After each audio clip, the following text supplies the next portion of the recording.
Good morning friends. મિત્રો, part number 5નો આ second લેક્ચરની અંદર મારે તમારી સાથે વાત કરવાની છે ટૂંકા ગાળાનો ખર્ચ અને લાંબા ગાળાના ખર્ચ. હવે પ્રશ્ન ઘણાને એમ થાય કે ભાઈ એવા પણ ખર્ચા હોય જે ટૂંકા ગાળા અને લાંબા ગાળા માટે થતા હોય. તો હા, જનરલી આપણે થોડીક સામાન્ય સમજણ મેળવી લઈએ તમને એ વસ્તુ સહેલાઈથી સમજાઈ જશે.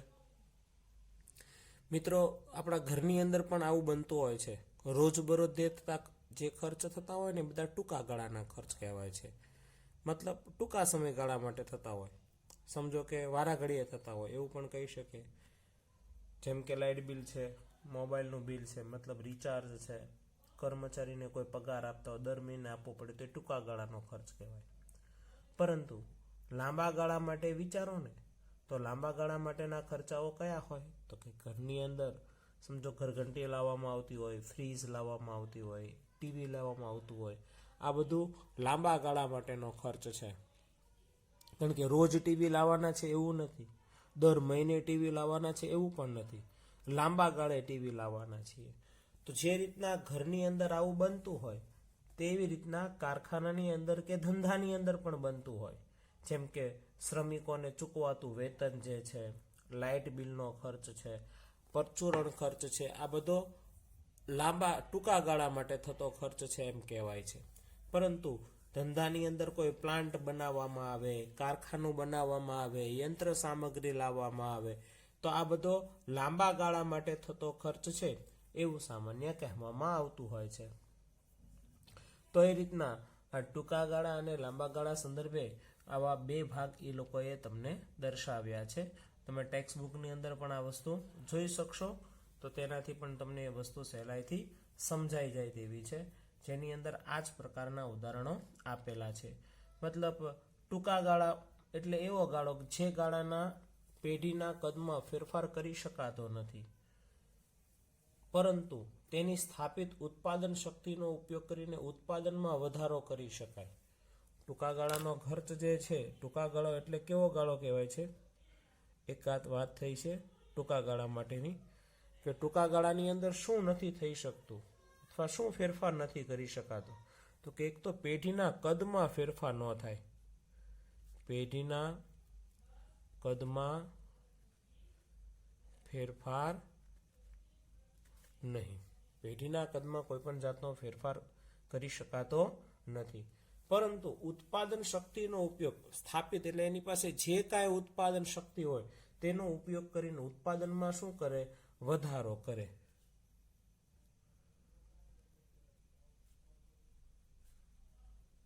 ઉત્પાદનમાં વધારો કરે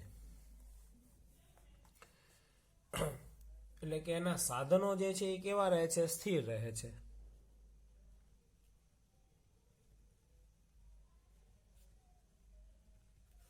સાધનો કેવા રહેતા હોય છે? સ્થિર રહે છે એવું કહેવાય છે. હવે સામે તમે વિચારી શકો તો કે લાંબો ગાળો. તો લાંબા ગાળામાં કીધું છે પેઢીના બધા સાધનો અસ્થિર હોય છે, એટલે કે સાધનોમાં ફેરફાર કરી શકાય છે. સાધનોમાં ફેરફાર થાય તો કદમાં પણ શું કરી શકાય? ફેરફાર કરી શકાતો હોય છે. અને એના કારણે ઉત્પાદનમાં પણ ત્યાં શું કરાતું હોય છે? તો કે વધારો થતો હોય છે. એટલે કે પેઢીની અંદર લાંબા ગાળે બધા પ્રકારનો ફેરફાર કરી શકાતો હોય છે. તો ઉત્પાદન ખર્ચનું વર્ગીકરણ, મિત્રો, ઉત્પાદન ખર્ચનું વર્ગીકરણ બે ભાગમાં કરવામાં આવે છે. ઉત્પાદન ખર્ચના વર્ગીકરણની દ્રષ્ટિએ તેના કેટલા ભાગ પડે છે? તો કે ભાઈ બે ભાગ પડતા હોય છે. કયા બે ભાગ પડે છે? એક ટૂંકા ગાળાનો ઉત્પાદન ખર્ચ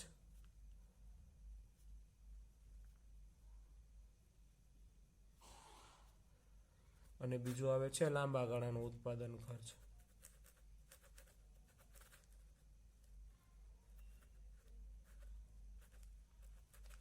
આવી રીતના તેના બે ભાગ પડતા હોય છે. હવે ટૂંકા ગાળાનો જે ઉત્પાદન ખર્ચ છે તેના પણ પાછા પેટા ભાગ આપવામાં આવેલા છે. તો જેની અંદર બે આવે છે. એક સ્થિર ખર્ચ આવે છે અને બીજો આવે છે અસ્થિર ખર્ચ. એમાં પણ પાછું પેટા ભાગ તરીકે આવી શકે સરેરાશ સ્થિર ખર્ચ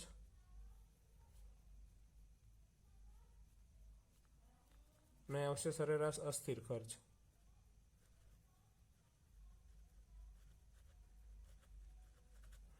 આવી રીતના તેના પેટા ડિપાર્ટમેન્ટ આપવામાં આવેલા છે. હવે અહીંયા આપણે જે અભ્યાસ કરવાનો છે બધાનો વિગતવાર અભ્યાસ, સ્થિર ખર્ચનો, અસ્થિર ખર્ચ, સરેરાશ સ્થિર ખર્ચ, સરેરાશ અસ્થિર ખર્ચ, આ બંને ભેગા થાય, સ્થિર ખર્ચ અને અસ્થિર ખર્ચ ભેગા થાય એટલે ત્રીજો ખર્ચ બને. કયો ખર્ચ બને? તો કે કુલ ખર્ચ બને. એટલે કુલ ખર્ચનો પણ આપણે શું કરશું? અભ્યાસ કરશું. એ રીતના સરેરાશ સ્થિર ખર્ચ અને સરેરાશ અસ્થિર ખર્ચ ભેગા થાય તો કયો બને? તો કે સરેરાશ ખર્ચ બને. અહીંયા સરેરાશ ખર્ચનો પણ તમને અભ્યાસ કરાવવામાં આવશે. એટલે બધાનો વિગતવાર અભ્યાસ કરવામાં આવશે. હવે જ્યારે તમે દરેક ટોપિકો ભણતા હશો તો એના ચોક્કસ પ્રકારના મુદ્દા આવશે, દરેકની ટૂંક નોંધ આવશે. ટૂંક નોંધ સંદર્ભે વિચારીએ તો સૌથી પહેલાં વાત કરીએ આપણે જે કાંઈ ખર્ચની વાત કરવાની છે, સ્થિર ખર્ચ ટૂંકા ગાળાની અંદર, તો એનો અર્થ આવે. પહેલા મુદ્દા તરીકે શું આવશે? અર્થ આવશે. અર્થ પછી અંગ્રેજીમાં તેને શું કહેવાય, એટલે કે તેનું અન્ય નામ આવશે. અન્ય નામ ત્યારબાદ વિચારીએ તો કે ઉદાહરણ લેવા પડશે.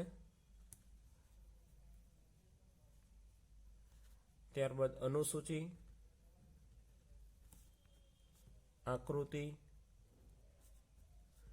અને સમજૂતી. આ ટોટલ 6 મુદ્દાની અંદર આખો સ્થિર ખર્ચની ટૂંક નોંધ પૂર્ણ થશે. જો મિત્રો આ પાઠ એક એવો છે કે આમાં તમે જેટલું સ્ટેપ બાય સ્ટેપ ચાલશો ને તો તમારા માટે આ પાઠ એકદમ સરળ છે. બાકી તમે એકલું ગોખવાનું કરશો તો તમને આ પાઠ બહુ લેન્ધી લાગશે, મુશ્કેલ લાગશે, અઘરો લાગશે. એવું ન બને એટલા માટે તમે સ્ટેપ બાય સ્ટેપ ચાલવાનો પ્રયત્ન કરો તો બહુ સારું રહેશે.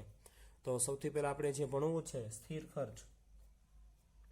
એ સ્થિર ખર્ચ શું છે? એક હું તમને આખી એક ઉદાહરણ બેઝ ઉપર જ તે ટૂંક નોંધ તમારી સમક્ષ આખી લખી બતાવું છું. એટલે તમને એ વસ્તુનો ખ્યાલ પણ આવશે કે કઈ રીતના હું સ્થિર ખર્ચ વિશેની બાબતને યોગ્ય રીતના સમજી શકીશ અને કઈ રીતના હું લખી શકીશ એ બાબત. તો જોઈએ આપણે સૌથી પહેલાં સ્થિર ખર્ચ વિશેની બાબત.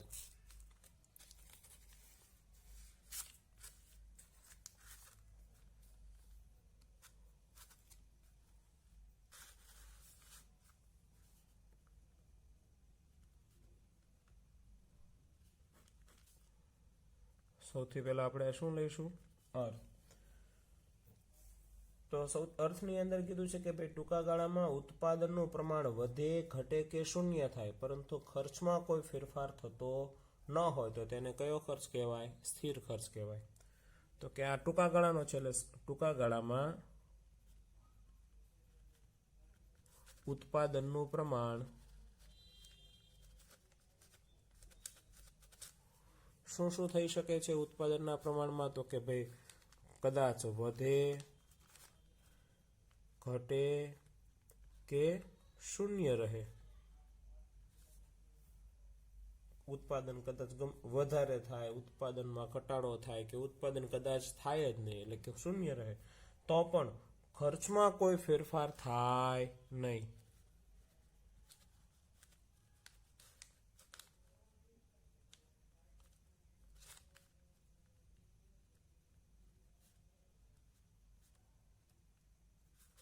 તો તેને કયો ખર્ચ કહેવાય? તો કે સ્થિર ખર્ચ કહે છે.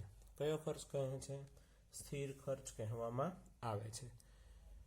સમજમાં આવ્યું હશે. ટૂંકા ગાળામાં ઉત્પાદનનું પ્રમાણ કદાચ શું થાય? વધારે થાય, ઉત્પાદનના પ્રમાણમાં ઘટાડો થાય કે ઉત્પાદનનું પ્રમાણ કેવું થાય? શૂન્ય. 3 ટોપિક છે.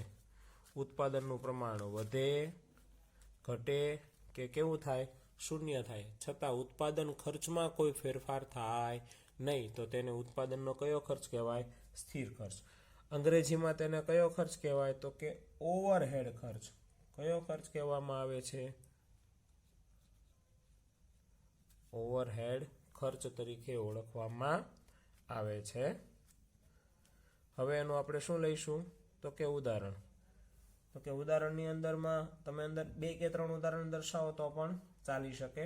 તો કે ઉદાહરણમાં એને કીધેલું છે કારખાનાનું મકાનનું ભાડું છે, પછી બીજું મૂડી પરનું વ્યાજ છે, લાયસન્સની ફી છે, બરાબર.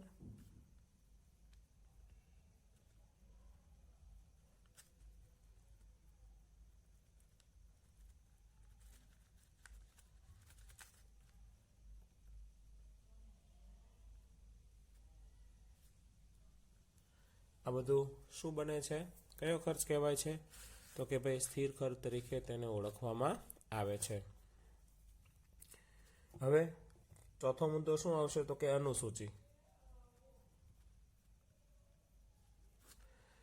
જે બહુ મહત્વની છે, જે કોઈ જો બાબત આની અંદર કાંઈ મહત્વની બાબત જો કોઈ હોય તો એ શું છે? તો કે ભાઈ અનુસૂચિ જે છે એ જ બહુ મહત્વની રહેલી છે. કારણ કે અનુસૂચિના બેઝ ઉપર જ આખી આ બાબત બનવાની છે, તૈયાર થવાની છે, એવું આખું સમજશો તો જ તમને આ બાબત યોગ્ય રીતના સમજાઈ શકશે. હવે અનુસૂચિની અંદર આપણે 2 બાબત દર્શાવવાની. એક તો વસ્તુનું ઉત્પાદનના એકમો અને સામે સ્થિર ખર્ચ.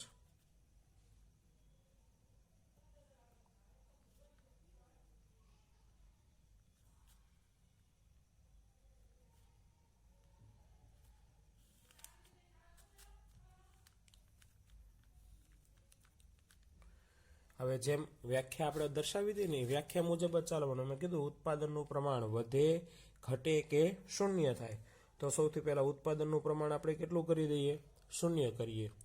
પછી વધારીએ 10, 20, 30, 40, 50. એટલે અહીંયા 3 આવી ગયું. સમજો કે અહીંયા કોઈ પણ એક વસ્તુ નક્કી કરીને કે ભાઈ 20 એકમ નક્કી કર્યા, તો 20 એકમથી શું થયું? તો કે ઘટી ગયું. 20 એકમથી કેવું થઈ ગયું? શૂન્ય પણ થઈ ગયું. અને વધીને કેટલું થઈ ગયું? 50 પણ થઈ ગયું. એટલે ઉત્પાદનનું પ્રમાણ વધે, ઘટે કે શૂન્ય થાય, છતાં ખર્ચમાં કોઈ ફેરફાર થાય નહીં. હવે ખર્ચ તમારે જે કાંઈ નક્કી કરવો હોય તે તમે લખી શકો છો. 10, 20, 30, 40, 50, 60 જે કાંઈ લખવો હોય તે. સમજો કે કોઈએ 500 એકમનો ખર્ચ લખો, 300 એકમ લખો, સમજો ને. તો ભાઈ 300 રૂપિયાનો ખર્ચ લખવો છે, તો 0 એકમનું ઉત્પાદન હશે તો પણ ખર્ચ કેટલો થશે? 300 જ થશે. 10 એકમનું ઉત્પાદન હશે તો પણ 300 ખર્ચ, 30 એકમનું હશે તો પણ 300, 40 એકમનું હશે તો પણ 300, અને 50 એકમનું થશે તો પણ ઉત્પાદન ખર્ચ તો કેટલો થવાનો છે? 300 જ થવાનો છે. એમાં કાંઈ ફેરફાર થવાનો નથી. હવે આ બાબતને તમારે શેમાં દર્શાવવાની રહેશે?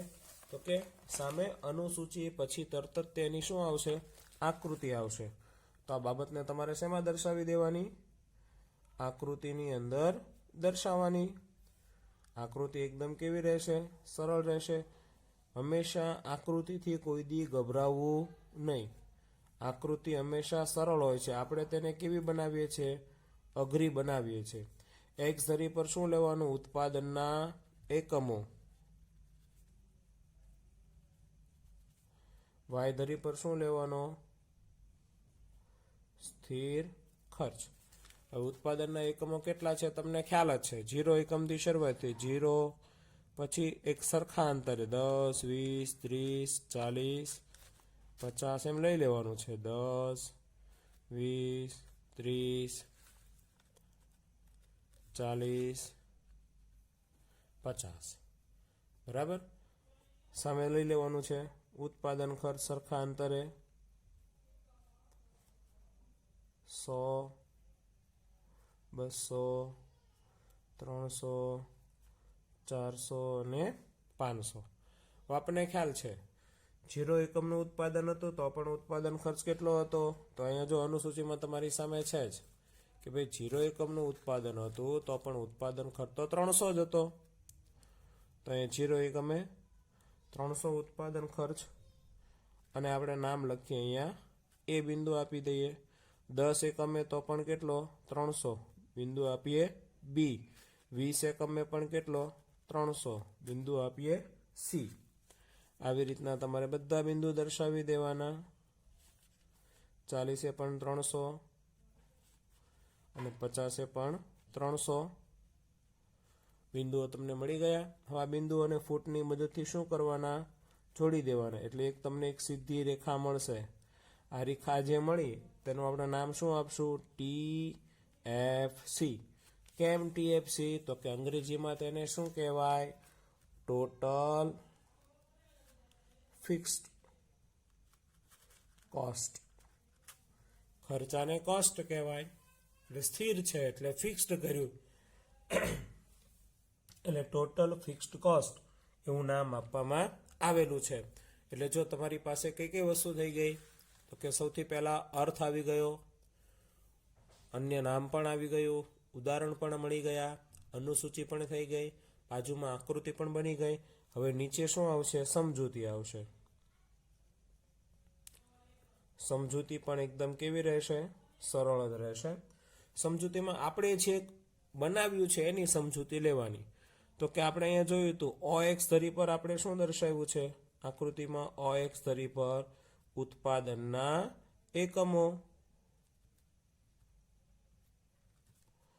OY ધરી પર તો કે કુલ સ્થિર ખર્ચ,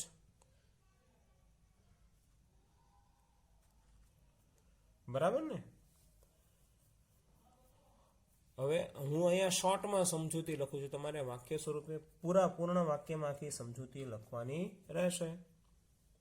ત્રીજા મુદ્દામાં આપણે લખશું ઉત્પાદનનું પ્રમાણ કેટલું થાય છે? તો કે 0, 10, 20, 30, 40, 50 એકમ જેમ વધતું જાય છે તેમ દરેક તબક્કે ઉત્પાદનનો સ્થિર ખર્ચ તો કેવો રહે છે?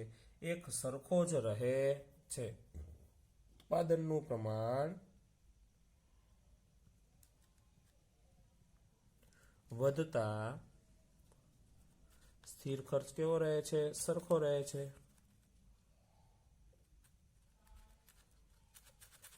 ઉત્પાદનનું પ્રમાણ ગમે એટલું વધે છે છતાં સ્થિર ખર્ચમાં કાંઈ ફેરફાર થતો નથી. સ્થિર ખર્ચ એકદમ કેવો રહે છે? સરખો જ રહે છે. એટલે કે સ્થિરનો સ્થિર રહે છે. અને કેટલા રૂપિયા રહે છે? તો કે 300 રૂપિયા જેટલો સ્થિર.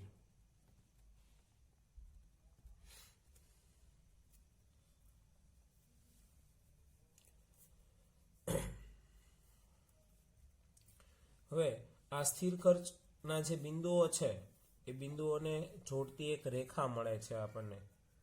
આકૃતિમાં જોયું કે મળતા બિંદુઓ A, B, C, D, E, F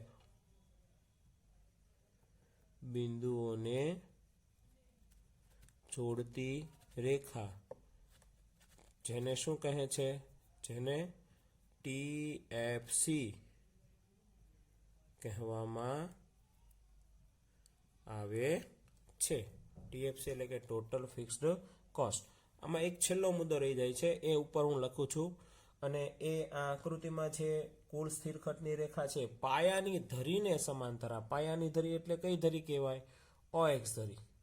એ છેલ્લો મુદ્દો લખવાનો કે આ સ્થિર ખર્ચ રેખા છે કઈ ધરીને સમાંતર હોય છે? તો કે OX ધરીને સમાંતર હોય છે. અહીંયા લખું છું સ્થિર ખર્ચની રેખા OX ધરીને સમાંતર. બરાબર? તો મિત્રો આ વાત થઈ તમારા સ્થિર ખર્ચ વિશેની. તો હું એવું માનું છું કે તમને આ વસ્તુ સમજાઈ ગયું હશે. અત્યારે આપણી પાસે આ માધ્યમથી આપણે ભણાવીએ છીએ તો મેં મારા બેસ્ટ પ્રયત્ન કર્યા છે તમને આ વસ્તુ સમજાવવા માટેના. છતાં કાંઈ ન સમજણ પડી હોય તો એક વખત શાંતિથી પહેલાં જોઈ લેજો અથવા ફોન કરીને મારો સંપર્ક કરી અને તમે આમાં સમજૂતી પ્રાપ્ત કરી શકશો. એક વખત શાંતિથી આનો ફોટો બરાબર સ્ક્રીનશોટ પાડી એક વખત શાંતિથી તમે બેસીને જોઈ લેજો. ટેક્સ્ટબુક સાથે સરખામણી કરજો, તમને સમજાઈ જશે. ન સમજાય તો મને પૂછી શકો છો. એક ખાસ રિમાઇન્ડર, દરેક વ્યક્તિએ અનુસૂચિ અને આકૃતિ અંદર અનુસૂચિમાં લખો ભલે બોલપેનથી, પણ જે કાંઈ ફોર્મેટ બનાવો તે પેન્સિલથી બનાવવું અને આકૃતિ પણ દોરો એ પેન્સિલથી દોરવાનો પ્રયત્ન કરવાનો રહેશે. આભાર.